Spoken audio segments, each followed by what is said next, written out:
it's really optimistic that you think got picked up. That's going to get picked up on the mic. Like, we can all hope, but I really don't know.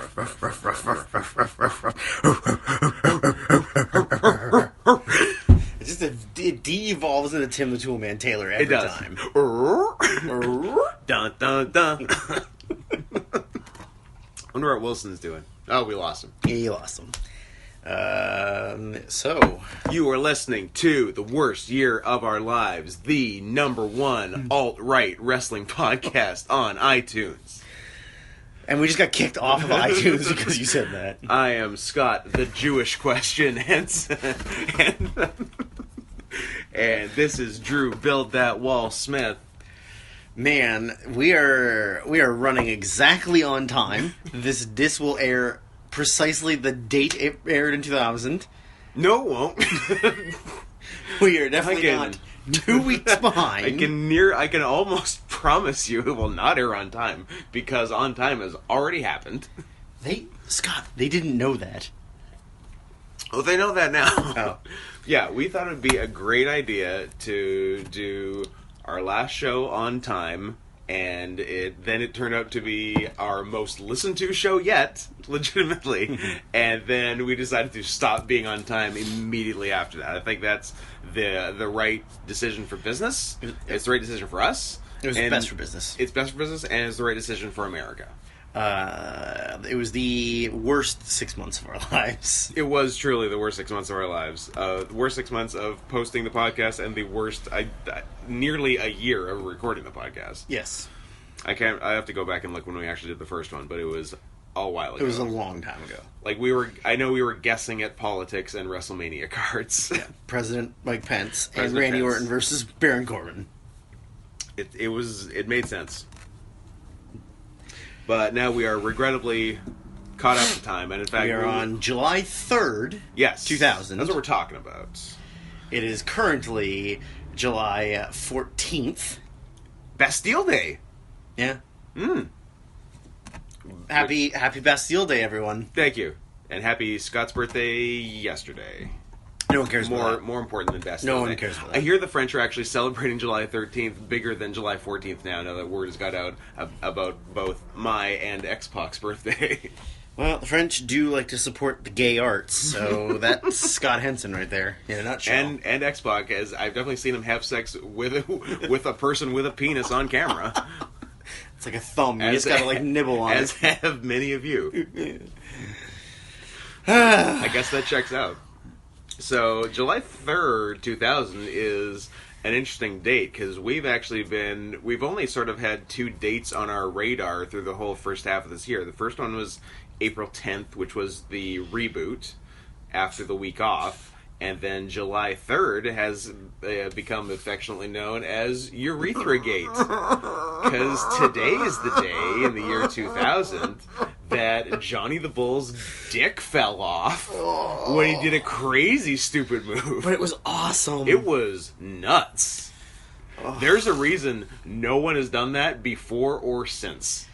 I bet you somebody on the indies has done it. I bet you. Here's a rare no to the hasiteverhappened.com game.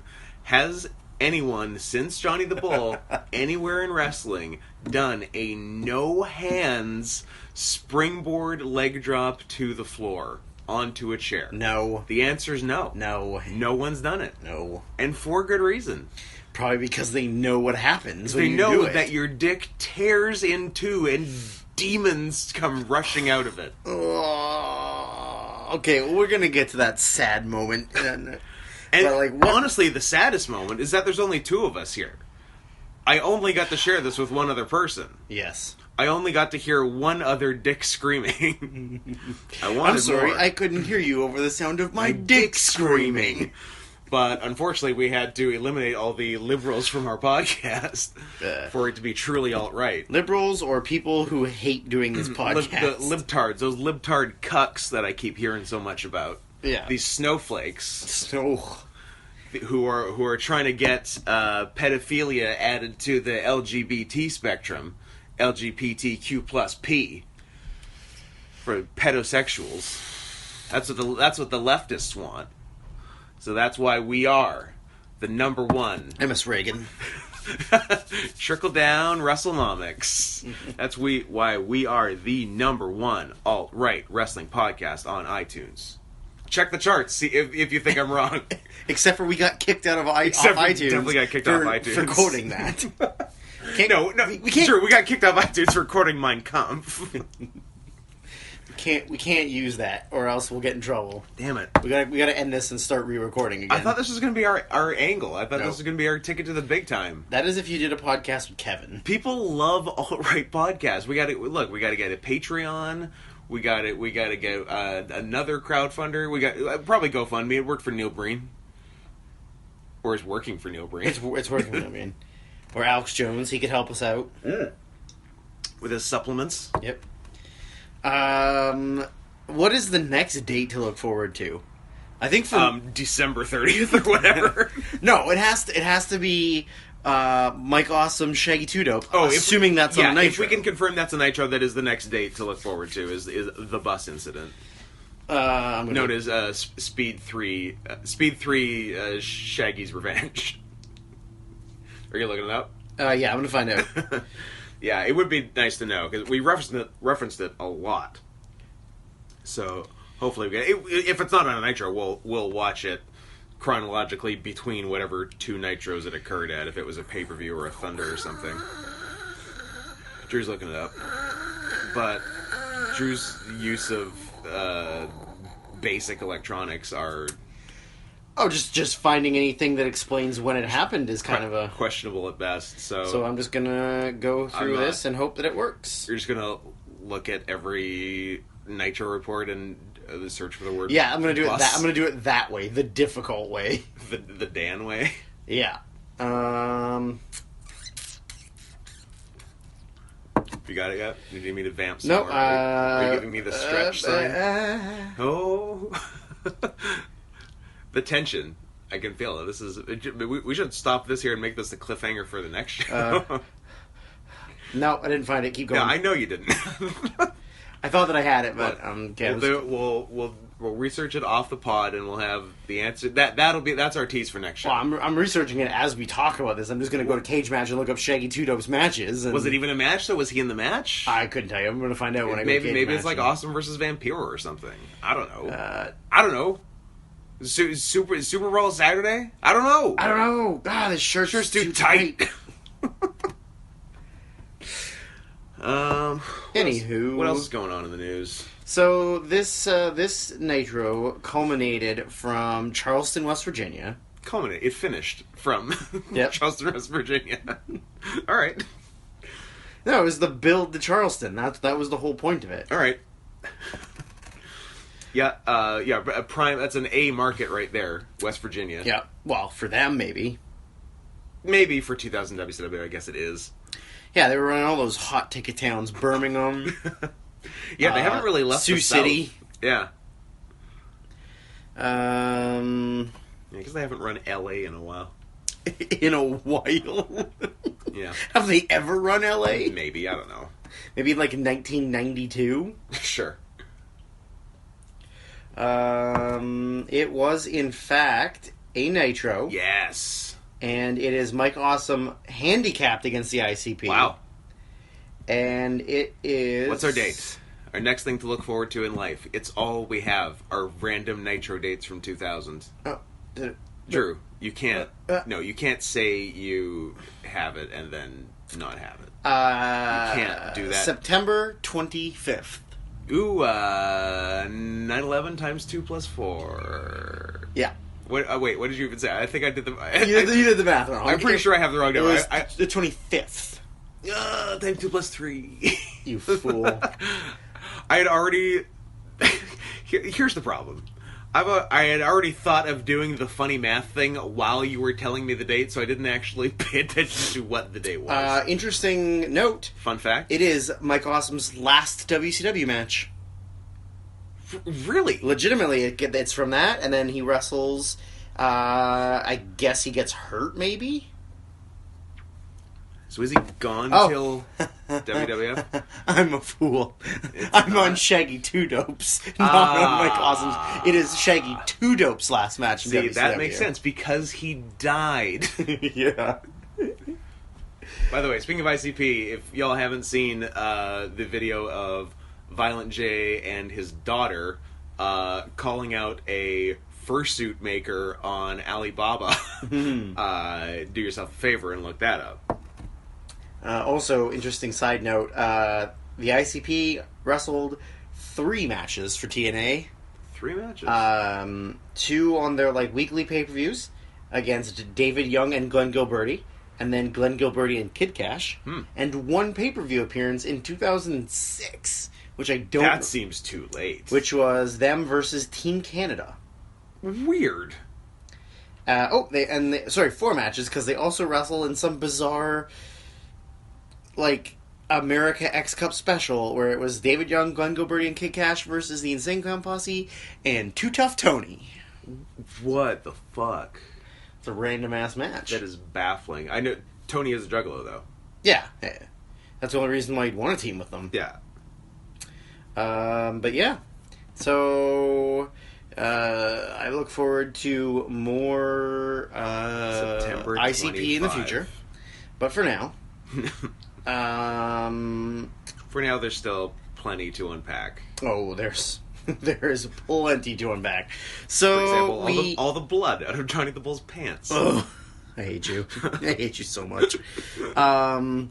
So we start off with a rundown of Thunder. Yeah. Where we watch A thundown. a Thundown, where we watch Horace That Hogan took me take a while to figure out. Horace Hogan take the worst stroke.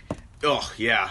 Didn't even know how to bump on it. Yeah. Also, I think it seemed like Horace was getting a world title shot. He on was. Thunder. It was absolutely a Horace Yeah. Hogan title shot.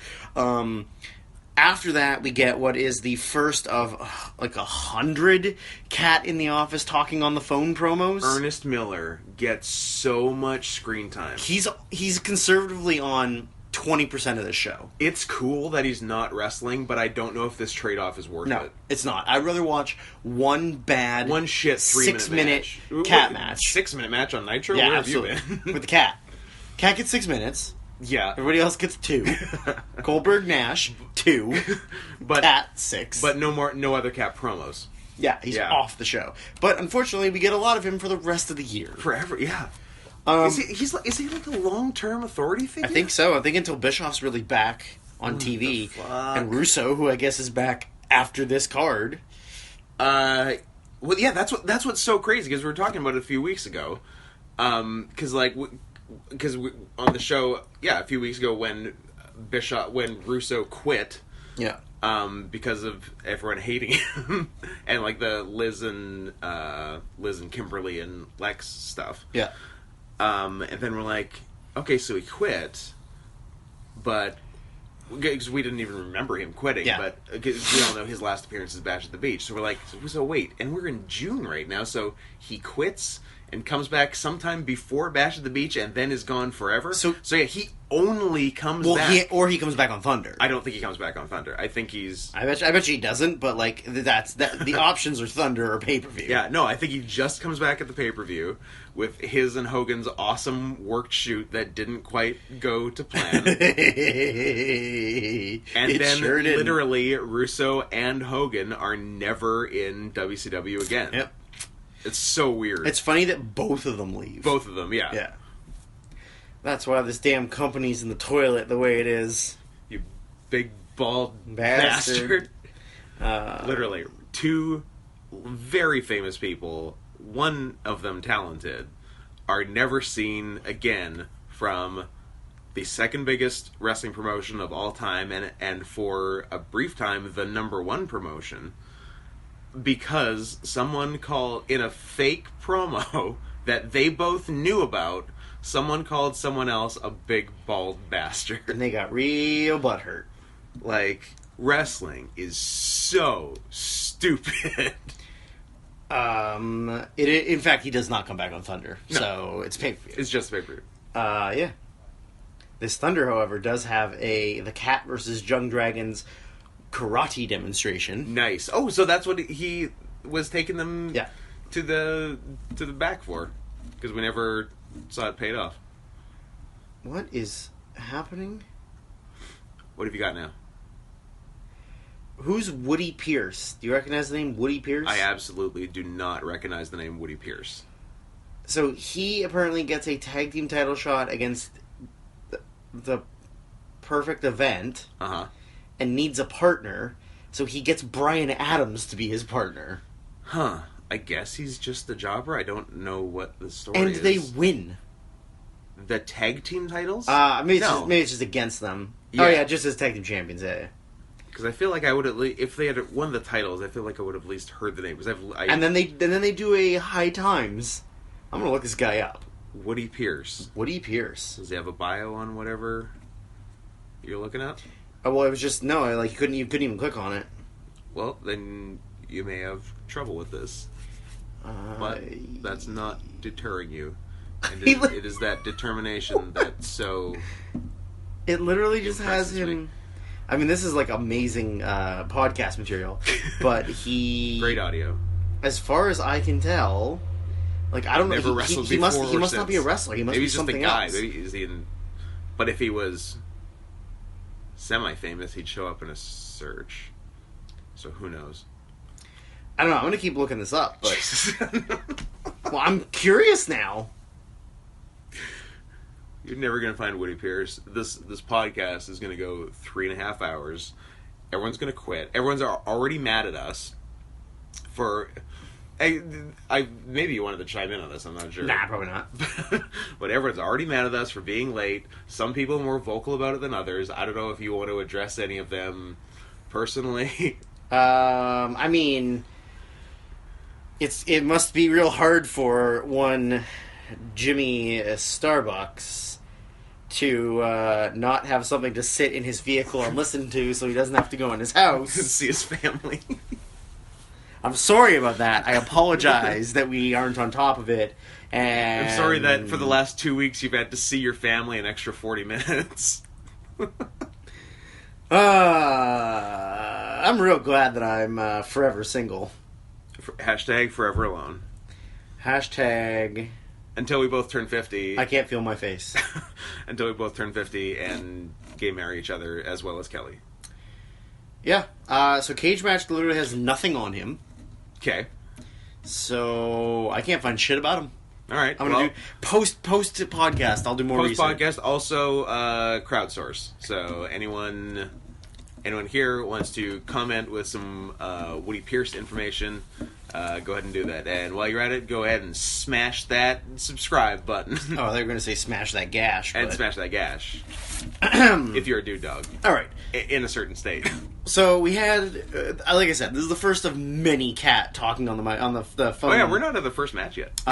He's talking on the phone to whoever about how the Steiner recliner is banned. Yeah.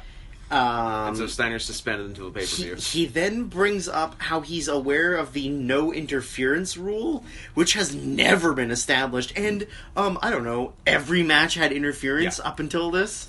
So, I don't know, apparently whoever's on the phone was mad at him. Which is Bischoff, right? Yes. In theory, Bischoff. In theory, we learn that it's Eric, which can only be Bischoff. Or Andre. Sure. We then have Mike Awesome acting and breaking it up, saying that Awesome's a bad promo. that he's going to go run wild for the evening, and then they show I'm crazy. They pull multiple ambulances pulling up to the building, which we assume they blew all of their budget for the show. Literally, the last of Ted Turner's money went to these renting those four ambulances. Next out to start, we have Tank, who commandeers DJ Rand's booth. Commits a hate crime against him in the process. Uses the term, looks like DJ Rand lived up to his name. Legitimately funny. Tank then proceeds to bring out the best band, the best rock band in the world. Best rock and roll band of all time. 3 Count. Yes. We then saw a sign in the crowd for 3 Count that said, 3 Count, 1 Count Sing, 2 Count Dance, 3 Count Wrestle. Count spelled COUN''T. Like, we understand the wordplay they're going for. It's just but weird. Like I said, it's West Virginia, and we're lucky it's legible. Country Road, take me home. West Virginia. If West Virginia's like almost like heaven, I'm gonna kill myself right now because I'm going to hell. Yeah, I'm going to stop praying so much. So people who commit suicide go to hell. So let's do it so we don't have to go to West Virginia And people with, or a place like West Virginia. and people with tattoos can be buried in Jewish graveyards. So let's keep that on the table. Interesting. 3 Count comes out and are going to cut a promo. Tank tells 3 Count to shut up and sing. Yeah, he loves them, but he doesn't want to hear their promos. He just wants to hear them sing and dance. He doesn't want to see them wrestle. No. He doesn't want to hear them sing. I can't jerk off to your promos. They Drew, I tell you this all the time. I can't jerk off to your promos. that's good. My promos are like hostage videos anyways. Yeah, there's always that off-screen gun in your promos. So 3 Count sings and gets way longer into the singing and dancing than I thought. It's like a lot of the song. They then get broken up by the music of the Young Dragons. And then we're like, fuck, And we're yes. like, this is going to be great, except for in the opening spot, Shane Helms gets thrown into the guardrail and has a worked injury. Yeah. So then Tank takes it upon himself to come down and be their third partner. Except for he basically does nothing until the end. I don't think he doesn't get until the end. There is a reference by old pigman Mark Madden who suggests that Tank joining 3 Count is like Son of Sam joining NSYNC. Yes. Sure. David Berkowitz in 3 brackets. 3 brackets. I don't know, Berkowitz, Yeah. you know. So the finish proceeds to dives, and then Jimmy Yang goes for a dive. Tank comes in to stop him from diving. Yang does like a big karate pose and then gets punched in the face. Yeah, just blast. To which Jimmy Yang sells by having a seizure. He does not even a flat deep on seizure. Arms up, legs up. Literally the dead bug pose. Yeah. And seizuring. Yes. And then Violently shaking. And then Shannon pins him, I guess. Yeah. And then Tank then goes back on the mic outside the ring and screams at them to dance. They dance. And then because he's almost there. They come in and then you don't want me to come soft, do you? And then he dances. Yeah. And he's wearing a complete dad attire. Classic dad costume. $10 Kmart running shoes, white running shoes, shorts, and just dances like a dad. Yeah. So match that could have been good was garbage. Yeah. Or was just nothing. Yeah, it wasn't. It wasn't a great match. Then just a series of quick things happen. Nash arrives at the building. The cat goes and finds the Young Dragons afterwards, and then tells them that he has a proposition for them. Yeah, which apparently is a karate demonstration, karate fight. Then Goldberg arrives at the building. Then not in a monster truck. Not in a monster truck. Then Mike Awesome deadweight power bombs a crew guy through a table. Crew guy makes I assume everyone who got power bombed is like an indie worker, a local probably. worker. Yeah. But this guy made no effort to assist with his powerbomb in the least. Yeah, he just went limp, his arms hanging beside him. No, I think he had his arms. He just he just grabbed his arms at his waist and tucked his neck the whole way up. Yeah, so on the shoulders, and Mike's he's just got this. He's doing this, just tucking. Then we have an Outsiders video montage package because the Goldberg-Nash match at Bash of the Beach is for Scott Hall's contract. And just to recap, Scott Hall has not been seen since February and will never be seen again. Yeah. But I honestly believe it's just like a Nash gag. It's a Nash joke. Yeah. You're like, no man, Scott's coming. I don't think there was ever any actual intention that Scott was coming because I think Scott was pretty fucked up at this point. I would believe that Nash told them Scott was coming and they believed him. Sure, yeah. Yeah. But he was never actually coming. Goldberg goes into the truck and demands that it gets shut off. Yes. He then goes to the ring and decides... Goldberg doesn't like seeing promos from when WCW was profitable. Goldberg comes to the ring in the least badass clothing for a badass. Wasn't that cool? A white polo, track pants, and a Goldberg hat that when he gets to the ring, turns backwards. Because he's pretty cool. He then cuts a promo about, why everybody worships Nash and Hulk, and they tried to ruin the company, and he was the face of the company, and now they boo him. To be fair, none of that is wrong. Sure, but it was in kayfabe. It was in kayfabe, but they were all true statements. Nash then interrupts and calls him a bald-headed bitch. Yep. And tells him that why should they wait? So then they proceed to try and brawl. Yeah, the whole show is Goldberg and Nash wanting to fight, and everyone, heels and faces alike, not wanting Yeah. them to. They get broken up before they can brawl, and then they go to commercial break. They come back, and all the boys are out to try and prevent them from fighting. Boys are back Cuts in town. cuts to the back where The boys are backing me. oh boy. We go to the back, and the cat is on the phone again. This time talking to Eric, which is EB, about what's going on and how he's not. I went to grade 1 with a guy named Eric, spelled it E-R-E-K. You okay with that? No. No. I'm not a fan of Eric with a K at the end, even if it's spelled E-R-I-C-K. Oh, Eric Stevens. That's No, don't like it. it's dumb. Yeah. Or E-R-I-K. I'm also Yeah.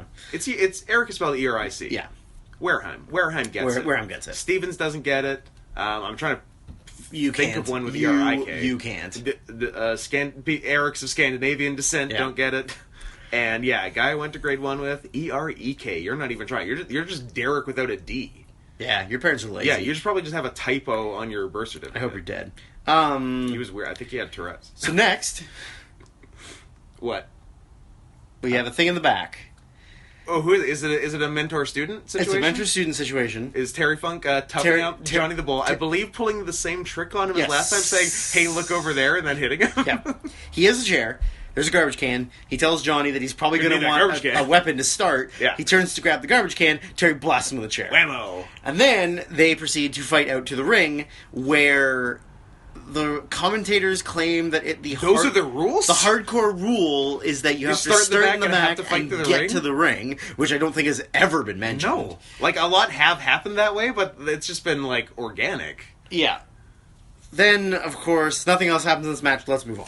So the next thing that happens after this match... Hold on a minute. No, I don't have any notes written down, so I believe... You don't have... The page is blank in that spot, but there were several there's several wet marks, possibly teardrops, and I believe one drop of blood, because you started spontaneously nosebleeding. I tried to cut myself.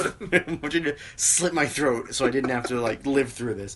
Oh, the match itself is going nowhere. It's slow. It's like a really bad. There's some like dainty- all the chair shots are super protected, Yeah. except for the one to Johnny the Bull's face. Yeah, there's one good one to Johnny the Bull's face, but yeah, like Funk's chair shots are kind of weak because he's a grandpa. Terry Funk swinging chairs is like Charles Barkley swinging a golf club. Yeah. There's a big wind up, a pause halfway through, and then a little tap. Yeah, and then Johnny's chair shots on Funk are kind of weak because Terry Funk's a grandpa. Yeah. So they fight around, they fight into the crowd a bit, they come back out. Mm-hmm. Johnny hits a big suplex on the floor, which actually looked pretty good. Good, like, snap suplex type thing on the floor. He then puts a chair on over Terry's his face, hops into the goes ring. in the ring. So he hits the ropes. No, I think he just starts dead. He does start dead. He runs, which he shouldn't have because he had to redo it. Yeah. So he jumped to the top, but all of his weight was carrying him Yeah, backwards. so like starts middle of the ring. Jump and then landed back in the ring. Yeah, no hand jumps to But the then top. the second time doesn't even run. Yeah, just like from standing. Just jumps. He has amazing jumps. He's crazy. The jump to the top was great. The jump off the top was great. Yes. And the leg drop was great. Yeah, no, the whole thing was flawless. Everything about it was amazing. Except Until he landed. And just then it all went bad. He lands and immediately he knows something's wrong. Obviously he knows something wrong, but He does not know what's wrong. he can't stand up. You wouldn't know what was wrong. He keeps his knees together, Yeah. and he's holding his tailbone. Yeah. I think he did also hurt his tailbone. But he's on his knees, legs together, Yeah, then holding his puts, hand his on his hand on tailbone. his lower back and tailbone. he doesn't really move. Yeah. And then Terry gets up and sort of. I'm sure and because of the shockwave that went through him, I'm sure his first thing is am I paralyzed? Sure. Yeah. And so he, from his knees, throws a chair at Terry. So weak. And then Terry rolls himself in the ring. Yeah. And then there's just a clip. It's just they cut to Terry in the ring, and then Johnny's on the on his knees holding the apron. And they cut back to Terry in the ring and waiting for Johnny to get up and get in the ring. And then he very delicately pulls himself up and rolls in the ring. And then when he gets in the ring, crawls still on his knees, he crawls. can't stand up. You got to imagine at that point he says to Terry, "I'm fucked, brother." Yeah, but obviously not, because they go for another minute. But it's so weird, because he must have said I'm fucked. Because once they finally get in the ring and he gets almost to a vertical base, he gives Terry a small package, which is a very standard, we have I'm to hurt. take this home Yeah. Hurley move. Yeah. But Terry kicks out. And Terry kicks out. And then Because we didn't remember, like, anything, No. like, what the finish was. We're like, oh, we saw a small package, assumed it was going to be the finish. Yeah. But then he kicks out, and we're just like, we're hurting so much for Johnny. Yeah. We're just like, oh, you have to do more things. But we're also like, is that just Terry being like a vet? And he's like, we're not going out on a small package. Like, we got to do something else. Because I don't know. Then he tries to hit him. Terry does do a vet move at the very then end. Then he gives him a really weak chair shot. Yeah. That we think, okay, that's I the guess go that's home. it. Nope. Pin, kick Terry out. kicks out again. And we're like, oh, and then no. like, what point is it like, Terry, you're being a dick? And then they barely manage to get to their feet, and Johnny gives him the most labored DDT on the chair. Yeah, you could tell, like, falling down was hurting him so badly. And then he pins him. Yeah. 1, 2, 3. Kicks out. Gotta hit that veteran move. The old vet kick out at 3.1. And like, and then Johnny rolls to his back and just lays there. Yeah, because, like, the point of all this was for him to beat Terry to, like, say, you graduated, funk you, kiddo, and then go get Vito at the pay-per-view for the hardcore title. But Terry does eventually help him to his feet. Yeah. Which is just, like, the hardest thing to watch. Yeah. Imagine helping, I don't know, Stephen Hawking to his feet. Now. Oh, yeah. Yeah. R.I.P. We lost him. But But we still got Eddie Redmayne, Oscar winner. I can't believe that he made an Oscar-winning movie and one of the worst movies in the same year. Yeah, Jupiter Ascending won an Oscar, and the fucking Theory of Everything sucked. Yep. Man, I think, it would have been worse had we not watched it a couple months ago, just, like, the clip of it. Yeah. I think I would have been more, like, knowing that it was coming and just being like, oh, we can't do this. But even as it was, Yeah. it's a sight to behold. Guys, if you watch one thing this summer... Why do you keep assuming our audience's gender? Oh. You really put me back on my heels. You insensitive son of a bitch. People. I want to apologize to anyone listening to this podcast of any who does not non-cisgender, not know their gender. Non-male gender. Non-binary. Scott Henson is an insensitive jerk, and you can't really blame him because he's a half-breed. You're gonna treat me like a half-breed. I will treat you like a half-breed. Get out of my country. Ugh. Go back to Siberia where you came from. You hacker, Russian spy. Russian spy tiger. Tigers swayed the election. If you ever go heel, you could be a Soviet. Ooh. You could Nikita Koloff this shit. Ooh, I like that. That's pretty good. I keep You could get like a Nikita Koloff style USSR I was going to say, singlet, do I get to wear a USSR singlet? but over top of tiger print. Of course. That's pretty badass. That's pretty good. But you have to get the black one. You can't get the red one. The red one's going to look terrible. I know. You have to get the black one. The one that he had when he was technically a face, Nikita, but it's still a USSR one, right? But you could totally pull that off, and that'd be fucking awesome. That would be awesome. You could just be Zoya from fucking Glow, but as a tiger and a cis male. That would be fucking amazing. No, I'm going to have to write this down. And then, when I'm an African wild dog, Yeah. I could become, like, a Ugandan, like, warlord. Oh my god. And we could totally be foreign heels. Oh my god. Guys, podcast over. This is We have some work to do. This is just Drew and I thinking of awesome gimmicks now. Warlord, African wild dog, and Soviet era. Siberian spy tiger. Holy shit, that's good. Oh, that's amazing. Oh, that's such a good heel turn too. That's Fuck, so good. I love it. I'm really happy. We gotta now. build to it. I'm really happy now. Battlemania next year. You're turning heel, and I'm becoming an African warlord. Just African war dog. Holy shit. Oh, I'm so happy now. Oh, we didn't have to even... I mean, unless you're some kind of weird Bengal tiger. No, in true. which case, then you gotta start wiping your pooey butt with your hands. I was gonna say... And eating curry all the time. I mean, you already don't shower, so you're fine. Look, I had a good wash today. Well, not necessarily a shower. Just a good licking. Yeah, but no, it's so funny. In the Twitch stream I do, like people in the chat are like, "What kind of tiger are you? Are you a Bengal tiger or Siberian tiger?" I'm like, "Look at me. I'm white and blonde. You think I'm a Bengal tiger? Do you think I'm a Bengal tiger? No." idiots. I want to apologize to any of our Indian We're gonna fans. have to issue an emergency apology for saying Caribbean women have a spicy taco between their legs. If you're going down, you better take some water with you. It's going to be spicy. Also, nose plugs help. This is my favorite podcast. I like when it's just you and me because we share the same sense of humor, which is called humor. Yeah, I remember humor. I sometimes hang around people who forget sometimes. So after this, yes, we're smoking loud right now. Medicinal helps you sleep. Drew's got that medicine weed. Tastes like blueberries. Hey, that's what living in the liberal West Coast means. That's right. Even though we are the number one alt-right wrestling podcast on iTunes. I like liberal alt-right. Like, it doesn't work. How about alt-left? What is alt-left? Bernie supporters. Is that Bernie Bros alt-left? Yeah. I thought it'd just be like anti-racism, pro-abortion, but ultra feminist too. Yeah, like, but we still have swastikas. That's all left. Pink swastikas. Yeah.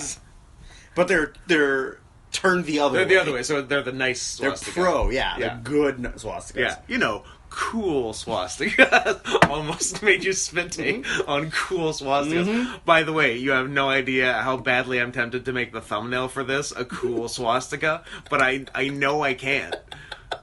Which is so... What if you just write cool swastika over it? I might. Turn the swastika and then just write, don't worry, it's a cool swastika.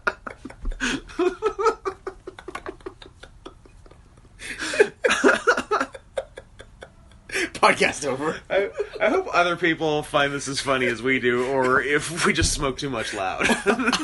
I hope that Dan sees the thumbnail for this and realizes the episode is an hour and 45 minutes. And we don't even finish the Nitro. Yeah, we're on match 2.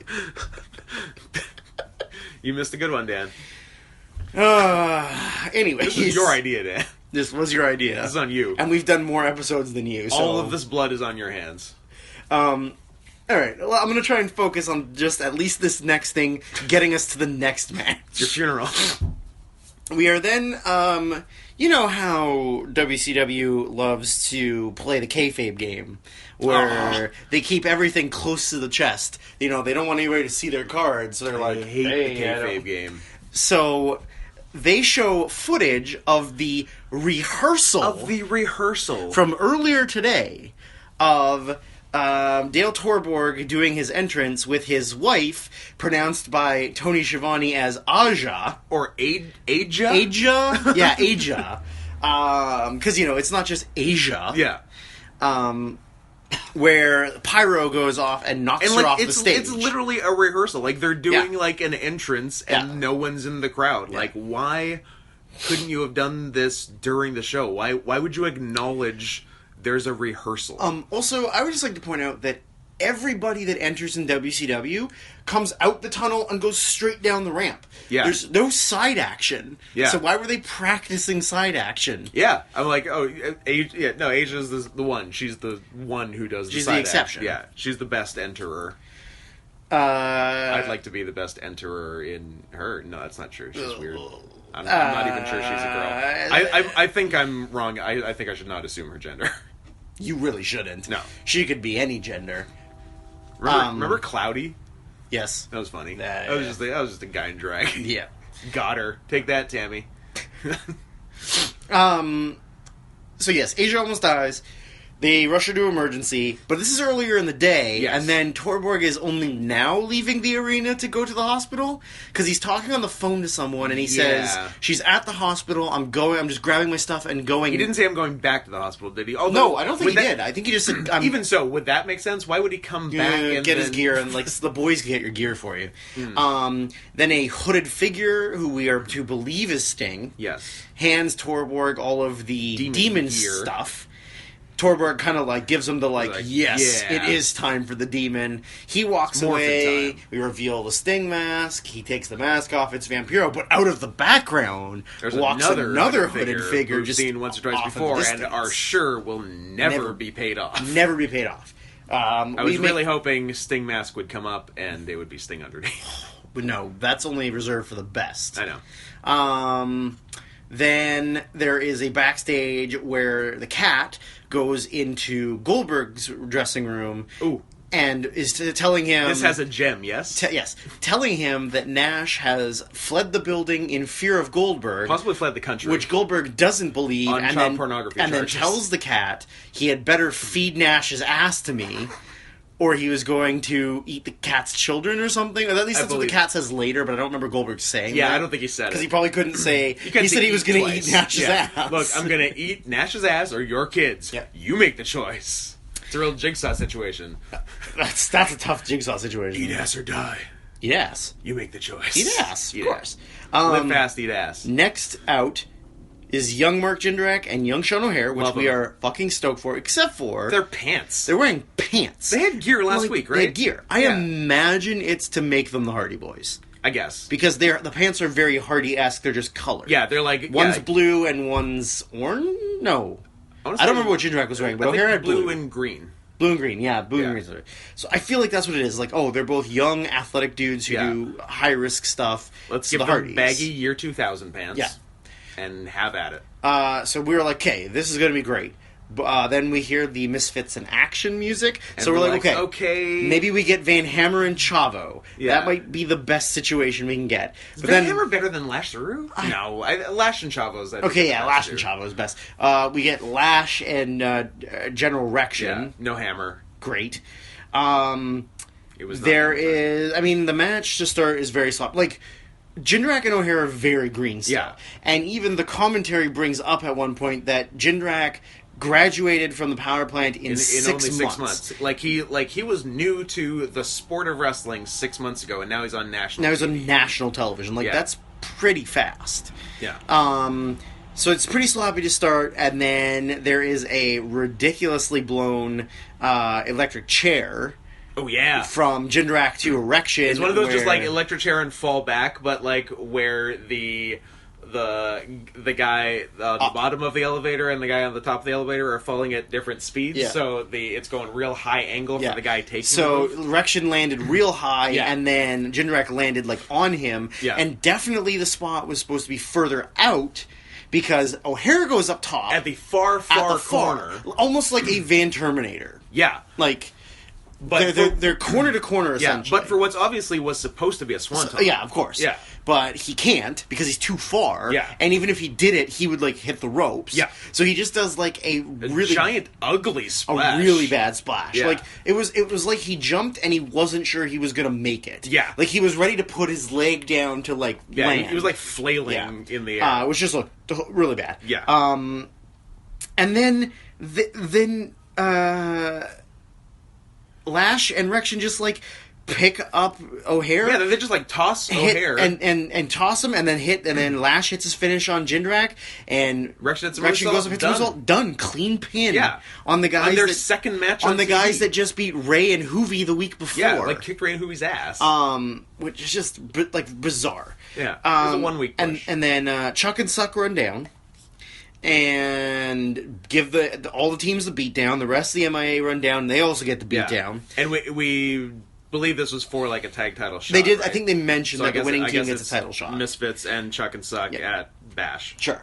That's not a good match. Then Chuck and Suck pose.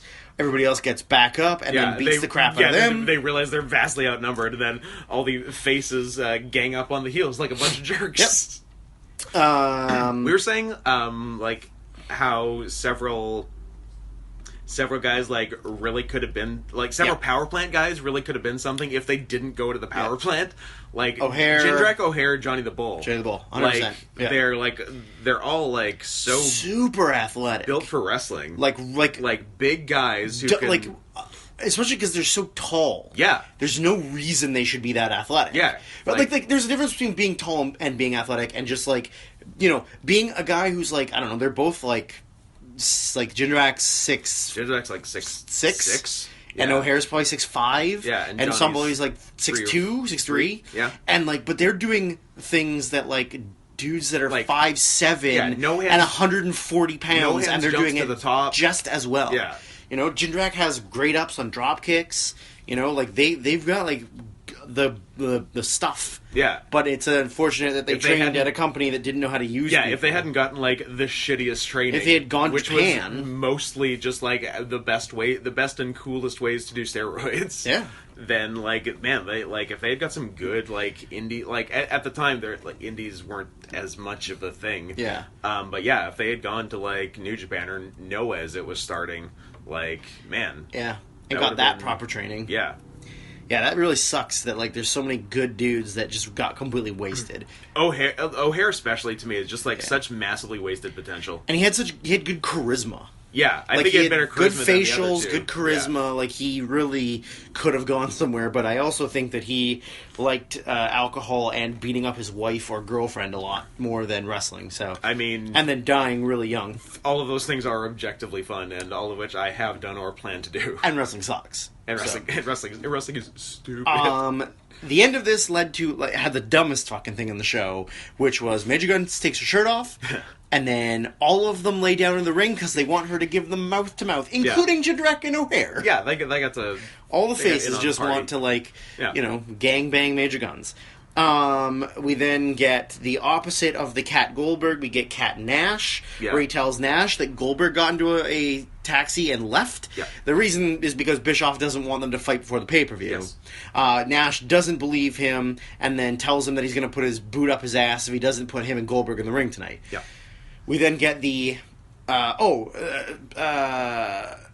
previous to this, during the Nash-Goldberg pull-apart...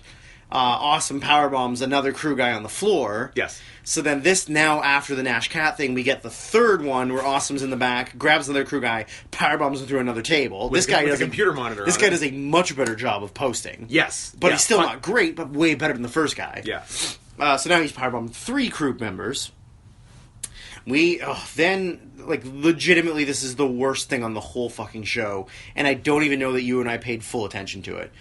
Jarrett comes to the ring. Oh, we never do. Yeah. Like, when he comes on, it's just like, go away here. Like, both of us on our phones. Instinctually go on our phones. And maybe catching, like, the brief... It's essentially him saying that... Talks about when he was a little slapnut. When he was a little slapnut, and his granddaddy and him used to go to wrestling, and they used to go watch Hulk Hogan. Yeah. Like, calling Hulk Hogan an old man that he's so old his grandpa watched him, you know? He then tells Hogan that it's time for the fat ladies to sing. He then proceeds to bring out fat ladies in Viking. It takes a long time. It takes forever for them to get to the ring. It takes forever for them to get in the ring. Because they can't get their dumbass Viking helmets through the ropes. Which is the joke, is that they're big fatties. He then wants them to sing, and then down comes the cat and tells... Where's the cat? Or was that where, like, some guy came down? Oh, yeah, it was some dude, like, some security guy. I guess. Or, like... But not even, like, a regular security guy? No. And he comes down and essentially tells... This is too much. Jarrett, like, you know, what are you doing? And then he's like, they were, like, just a bunch of... What does he call them? Like, we expect him to call them fat pigs. But he calls them something. Yeah. Buxom... Yeah, and then, like, then he Rubeness. breaks the guitar over the dude's head that we don't even know who he is, and then that's the end of the Yeah. segment. But it feels like it went 25 minutes. It was most of the show. It's like, ugh. Then now we cut to the back again with the cat making a battle royal on the phone, where it's going to be Nash and Goldberg will both be in the battle royal. But he doesn't want them making so that's why it's a battle royal. We then get the next match of the show, which is Shane Douglas and Booker T. They show all the preamble of last week with Douglas and Bagwell, and then they hype the matches for the pay-per-view, which are Douglas and Bagwell and Booker and Canyon. Yeah. On his way to the ring, Booker gets jumped by Canyon from behind. Then we get... Just Canyon, or positively Canyon. HIV positively. HIV positively Canyon. We then get a series of incredibly lazy Shane Douglas offense because he fucking sucks. He is not in good shape. He's not in good shape, and he just doesn't care. Yeah. Because he wasn't allowed to go to WWF with all of his friends. Yeah.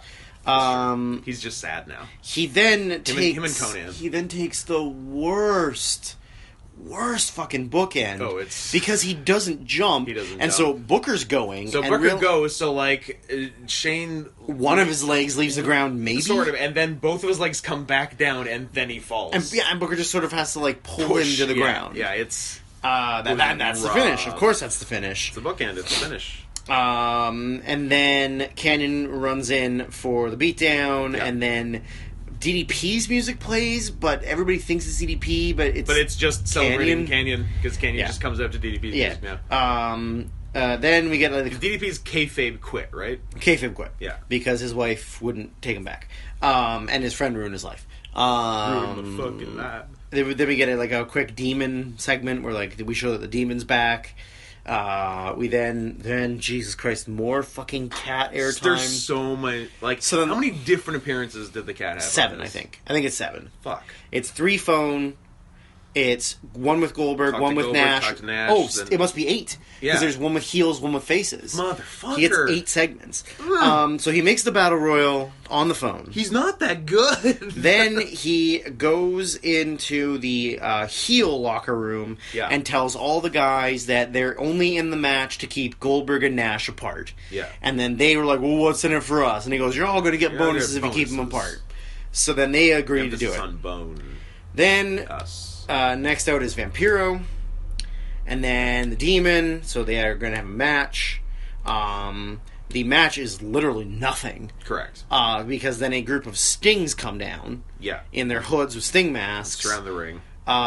Throws Vamp off his game. Which then leads to Demon giving Vampiro... the second blown rock bottom-esque maneuver of the night? In back-to-back matches. Yeah. It's like all there are no agents. I think it's supposed to be a full Nelson slam. Is I think what it's supposed to be. It was sort of like a Cobra clutch or something. Or just like a shoulder hold from the back. Yeah, just like one around the head, one under the arm. Yeah, I guess. Yeah. And it was horrible. It sucks. And it was a finish. Yeah, of course it was a finish. Vamp bumped on his side. Yeah. Then Torberg leaves the ring. All the Stings get in. They all stand around him with their bats up. The lights go out. Poof. Lights come back on, and Vampiro's not in the ring, and the Stings are all confused. Magic. I mean, he is a vampire. It sucked. Yeah. Agree. Then just all the next notes are all just fucking backstage garbage. I'm gonna blow through it. M.I. Smooth talks to filthy animals and takes them away to get them laid. In good shape. Yeah. Literally better shape than Ice Train. Yeah, absolutely. And he's not an active wrestler right now. We get another fucking cat promo where now he's in the face locker room telling all of them they're only in there to keep Goldberg and Nash apart. We then get just a painful David Flair Daphne promo in the back. What's wrong with David Flair? He's not meant to be in wrestling. But he wants his dad's love, or he was so poor he needed the money. Yeah. They're in front of a monitor, where the monitor shows Stacy Keibler going to the ring in a wedding dress. Yeah. And it's just David confessing how much he loves Daphne, but also looking at the monitor to see Stacy in the ring, and then also looking directly in the camera a couple times because he's funny. fucking stupid. I enjoyed that. We then cut to Miss Hancock in the ring, where she's talking about how at the pay-per-view she's going to strip Daphne down to her underwear, and then so the fans are going to be like, they're not going to be able to see her in her underwear, so she's just going to give them what they want tonight, so she's going to take off all her clothes. So she's a face. I guess she's a face. Let's keep all this in mind. Then Crowbar comes down to the ring, gets behind her with a chair, and I'm hoping he just blasts her with a fucking chair. Yeah, we thought that'd be pretty funny. Sadly, that's not what we get. We also agreed that Stacy Keibler is probably the hottest woman ever. There's literally not a flaw on her. She's pretty face. Yeah. Great legs, great butt, great body. Yeah. Good personality, it seems. Good enough for Clooney. Literally nothing wrong with her. Good enough for Clooney, good enough for me. Literally nothing wrong with her. Crowbar then grabs her, sits her down in the chair, pulls out clippers, and tells David that he's going to buzz her head unless David comes to the ring, because David's already got 2 strikes against him. 1 is for cheating on Daphne, and 2 is for, I don't know, whatever I think he tried to shave Crowbar? Maybe. Or something? Sure. And so then they cut back to the back where David sees this and he goes, "Oh, my tummy! Oh, my tummy! I'm in so much pain. You gotta go get me some Pepto." And there's immediate pain. So Daphne runs off to get Pepto, and David makes his beelines to the ring. So he gets in the ring and he's trying to get David away from Stacy, or crowbar away from Stacy. It's just like an awkward, like bad acting from three people who aren't actors. Yeah. Then Daphne a Mexican standoff where one person has hair clippers and one person has nothing. Yeah. Daphne then runs to the ring with the Pepto. Yep. Surprise, surprise. Gives David the funniest low blow. Oh yeah, just like just the hand and like a little flick underneath. Yeah, just a stroke, like a ball, just like under the balls, like not like a taint. Yeah, a quick taint stroke. So David goes down and she pours all the Pepto all over him. David doing his own version of a crimson mask. Yes, but all Pepto. It then leads to Stacy just like getting up. Yeah, she somehow gets free of crowbar by herself and tackles Daphne into the most embarrassing cat fight. Yeah. Stacy doesn't even understand the concept of grab her by the hair and then smack her into the mat. Yeah, she just like puts her hands on her shoulders or neck. And she literally lightly lifts her, rests her back down. Lifts her, rests her back down. Like lightly paws at her. Yeah. She then gets pulled away by Crowbar. She then kind of gives Crowbar that, like, hey, don't hurt me. Like, I'm on your team. Like, even though you just kidnapped. How about I give you a nice little blowy? So she gets down on her hands and knees to give him the old suck, the old mouth jibber. Which we then agreed that 2000's WCW is all about promised and not delivered fellatio. Like, it's happened multiple times. Yes. Anyways, David blasts Crowbar with a chair. And then they grab Daphne and decide to shave Daphne, except for it's like I guess they pull out a bunch of fake hair. She must, because she was wearing the blue wig over her hair, and then the wig comes off during the cat fight. But then when they're trimming, it just seems like there's more hair than's actually on her head. Like there's just like she has like fake hair attached on one side that they're just like pulling off. Out. Yeah. Because afterwards, it doesn't even look like she's lost any hair. Any. Yeah. They then put the clippers and some hair into Crowbar's hand, trying to, like, I guess, trick Daphne into thinking that Crowbar did it. So, like, sure. So then we agreed, like, who are the heels and who are the faces? I have no idea whose side I'm supposed to be on here. Stacy's a face to start. Crowbar's a heel to start. Yeah. David comes out as a face in theory to save Stacy. Kinda, yeah. Yeah. Then Daphne But he's also kind of a heel for being a dick to Daphne. But then Daphne comes out to, like, confront him about saying that he loved her and then choosing Stacy. Yeah. So now Daphne's a heel, David's a heel, or said Daphne's a face, David's a heel, Stacy by default is a heel, but Crowbar's also a heel. Yeah. And then Daphne gets catfight attacked and then gets her head shaved, but then like a face. But then they trick Crowbar into thinking, so they trick her into thinking that Crowbar did it. So Daphne's a face and Crowbar's a heel, but also David and Stacy are heels? Question mark? Like, I mean, like it fucking matters. I wish I could tell you, but like it's just so confusing. Yeah. Then for whatever reason, Mike Awesome comes down and a Crowbar goes to the back to find Daphne, and then Mike Awesome powerbombs him through the same table with the monitor on it that the other guy got it's like they rebuilt the table and put the monitor back on. It was crazy. It was like the exact same thing. Then we cut to the cat's fucking office. Jesus. Where M.I. Smooth comes in and tells him, like, yo, brother, you're stressed out. Let me get a bitch to come suck your dick. This woman. So then he goes and gets Tigress because, you know, managers and being a whore are the same thing. I mean, when you're of a certain persuasion. Sure. They go hand in hand. Cat? Yeah. Because she's a tigress. She's a tigress. And she's going to fuck the cat. It works. So they leave. Species compatible. They walk off camera. Then we get Conan and Disco in the ring. They say they're going to have a special interview with two hot young up-and-comers, Lance Storm and Billy Kidman. Yep. Out comes Hoovy dressed as Billy and Ray wearing Lance Storm's gear. Straight up red and white gear. They come to the ring and they're about to kind of cut a promo. Hoovy was pretty funny. He was like slouched over and like running like a Muppet. And then they asked him a question. Then he's like, "Yo man, where's Tori? Where's Tori?" And they're like, "Shut up! You know you can't please her." Yeah, exactly. Which is kind of funny. And also, it was the second time they shit on Kidman because when has Kat talked to the faces yet? Yeah. Because Kat said to Kidman, everyone knows you're a virgin. Yeah, everyone knows you're a virgin. So then Lance and Kidman come out to cut them off. Starts pretty hot.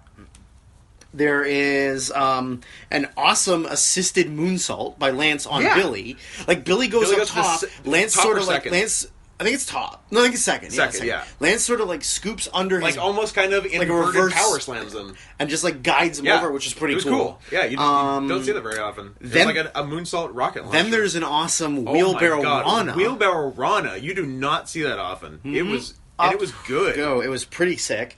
And then Lance does like a really awesome top rope leg drop. Yeah. Like the fucking Kenny Dykstra. Yeah. Like, it was...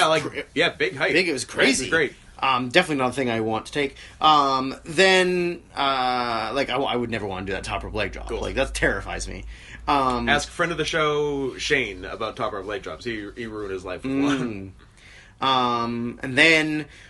But then, of course, after Hoovy hits the really good wheelbarrow previous to that, he then struggles to pick up Kidman Billy Kidman for a wheelbarrow, which just looked really uncomfortable. He finally got him a little bit off the ground, and then Ray came with a top rope X Factor. Yeah. Then we get Dim Shady. Ooh. Disco without a cue yet. When does he get that cue? And Conan running distraction. Yeah. So then Ray brings a chair in the ring, or I think maybe he gets slid the chair or whatever. Yeah. He then grabs Kidman and does a top rope bulldog onto the chair as the referee turns around and watches it happen and watches Ray slide the chair out of the ring. Yeah. And then Madden then claims that the referee didn't see the chair. Correct. And then Lance and Kidman do the job. Yeah. Which, I mean, sure, I guess at least Kidman took the pinfall and not Lance. I guess, but it was Lance's first match. Yeah. And, Lance is literally turning heel. Second match. Because he had a match in sweatpants. He had a match in sweatpants against... First match in gear. 1 to 3 count, right? Right. Or whatever it was. I don't know. Last show. But, Kidman, again, Lance is, super close to turning heel. Yeah. So, he's heel real soon. Real soon. I think by the next pay-per-view.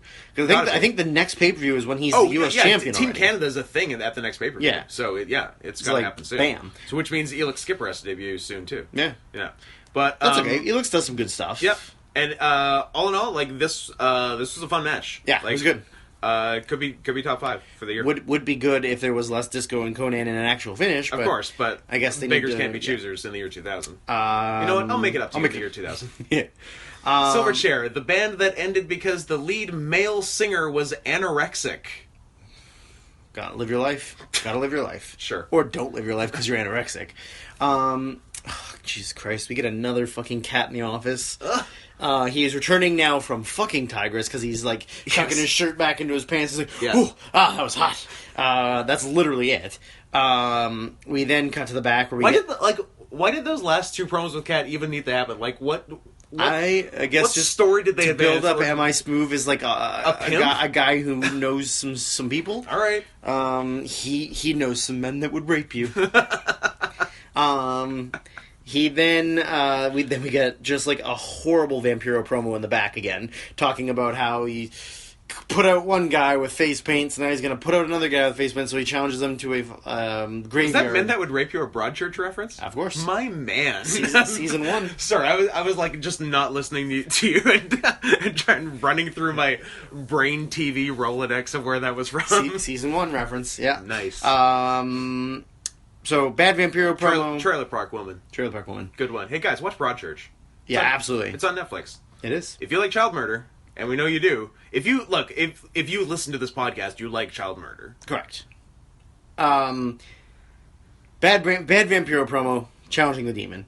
Commercial, come back. Nash in the same position that Vampiro was just in, cuts a promo with Paula Poundstone about, I don't remember, something. Okay, whatever. About diddling kids. Sure. So we then... when I hear Paula Poundstone, that's... We then get Mike Awesome coming to the ring to cut a very bad Mike Awesome promo where he talks about all the people he killed tonight and how he challenges Scott Steiner to come out and face him all the tonight. People he will kill in the future, like himself. He challenges Steiner to come out and face him tonight because he knows Steiner's not in the building because he's suspended for 1 week. That's right.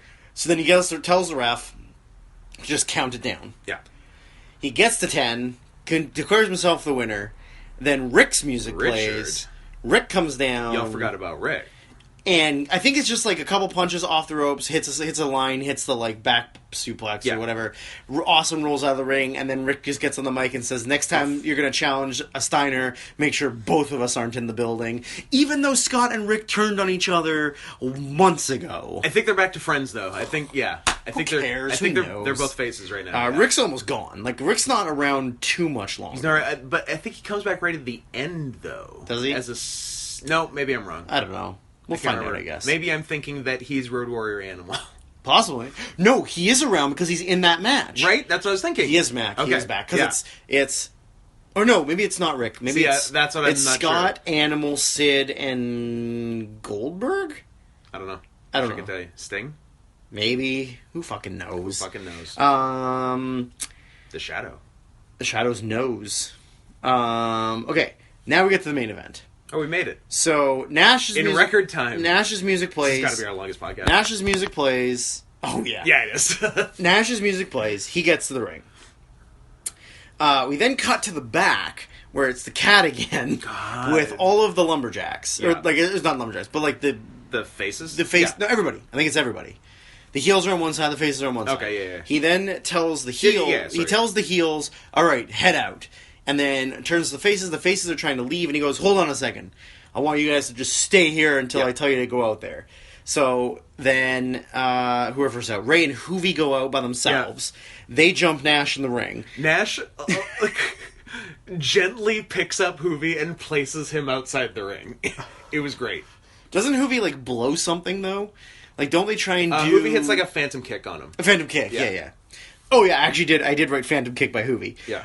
He then, like, gently tosses both of them out. It was actually, like, impressive. It looked like Nash put no effort into, like, sending Hoovy, like, well, he doesn't really have to. They're both tiny, and Nash is giant. It was just really funny looking. At this point, it's kind of vaguely clear that Katz made this a gauntlet match against Nash. Yeah. And then, because the faces are still held back. Faces are being held back. So then, like, Perfect Event comes out, and then they sort of get beat up. And then, like, you know, just like the other cavalcade of heels slowly, like, instead of all bum rushing the ring and beating up Nash, they kind of come down, like, one at a time. Yeah.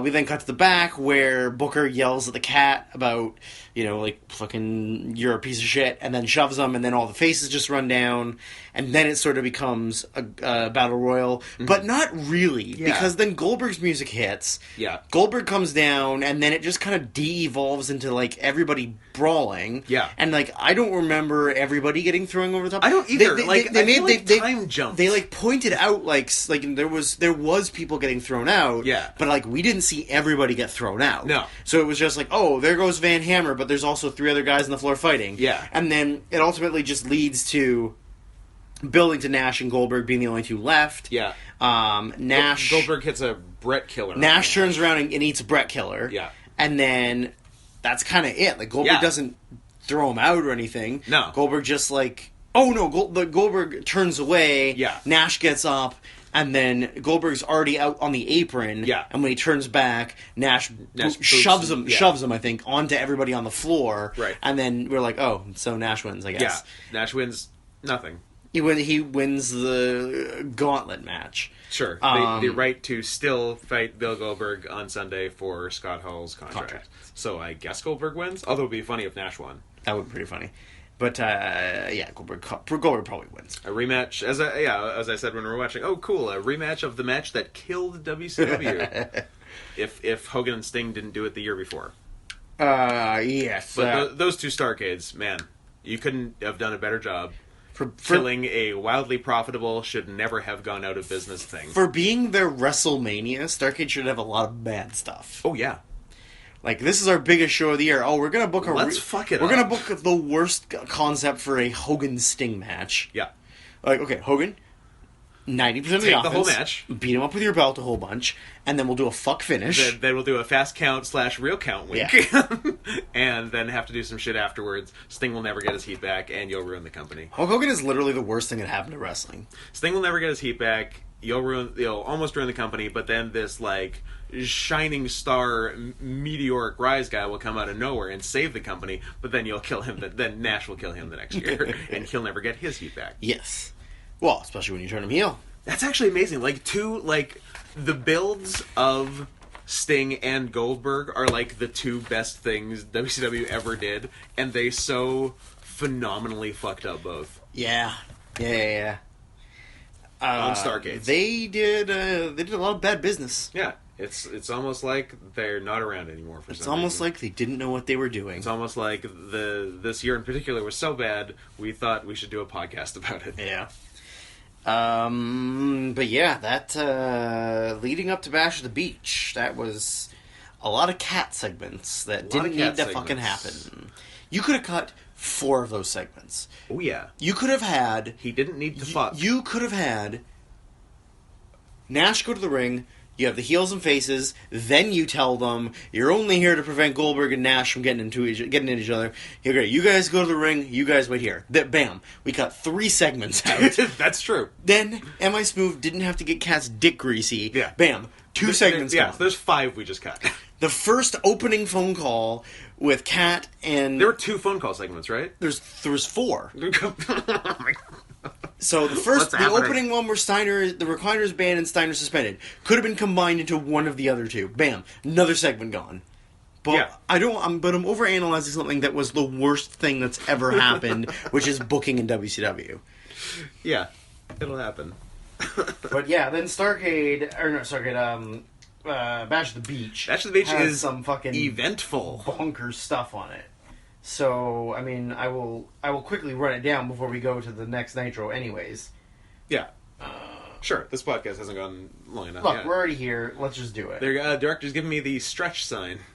And not the wrap it up. What's that? Oh, keep going? Is that the keep going sign? You got it. All right. We got... Oh, did you remember that Lieutenant Loco was the Cruiserweight Champion? I did not. So, he beats Hoovy in a title match. Cool. Good job building Hoovy, by the way. Yep. Beat Jindrak and O'Hare, job to Chavo. We then get a replacement for Johnny the Bull, which is Norman Smiley and Ralphus, who already left. Perfect. Vito beats them.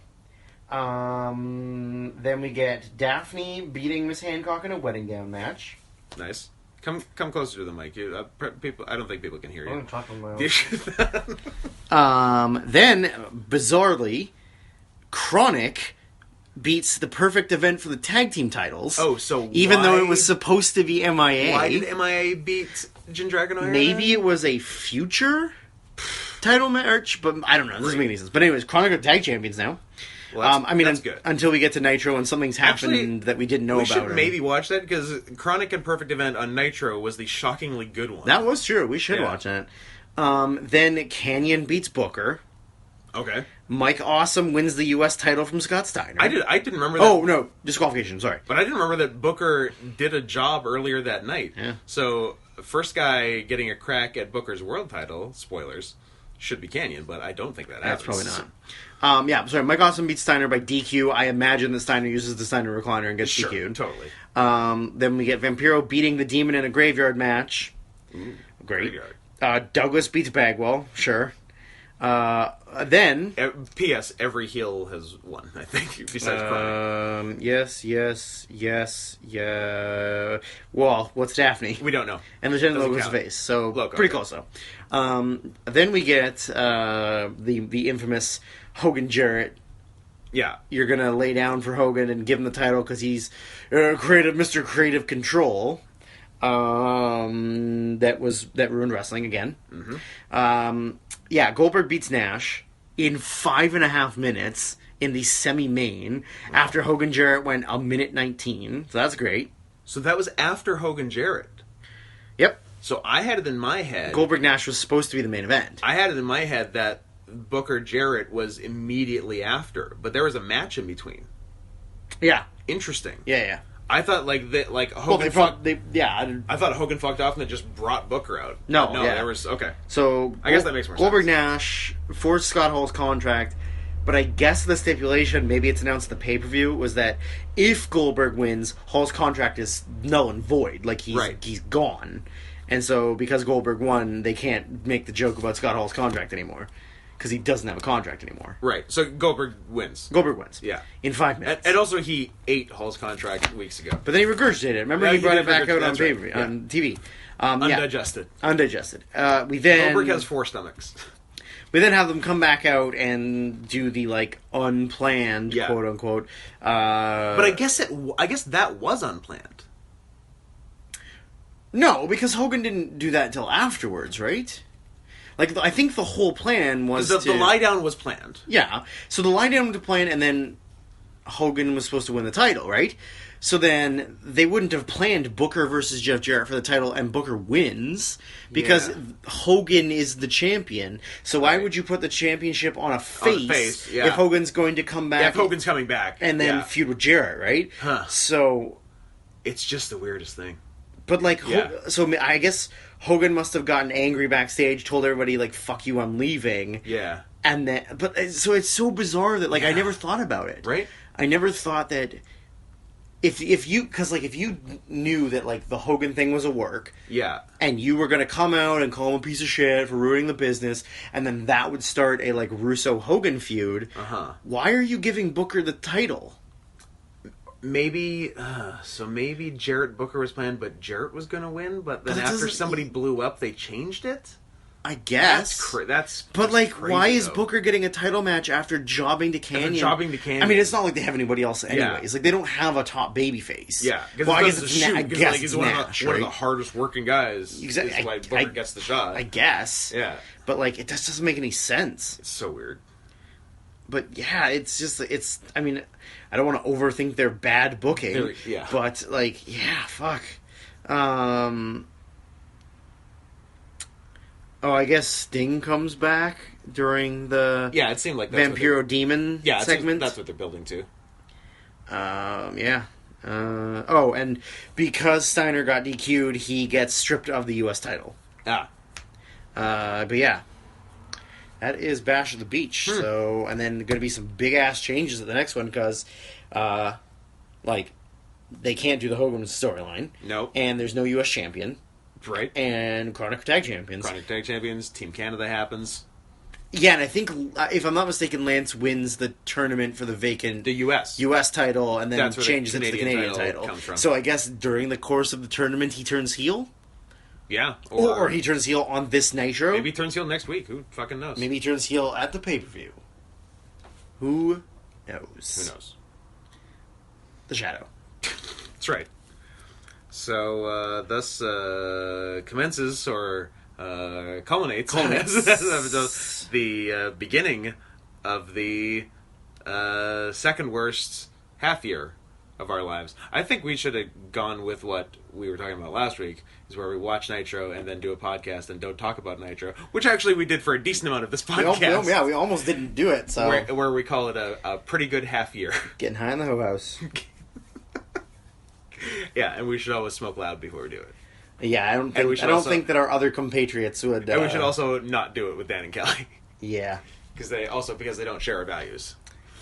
And God doesn't approve of their lifestyles. Of course. I mean, he also doesn't approve of ours, so I guess I can't really. Talk. I think God's going to come around on living the second half of your life gay. What if God was one of us? Just a slob like one of us? Well, you're a slob because you don't bathe. Goddamn. I wash. Bathe is a strong word. We gotta go.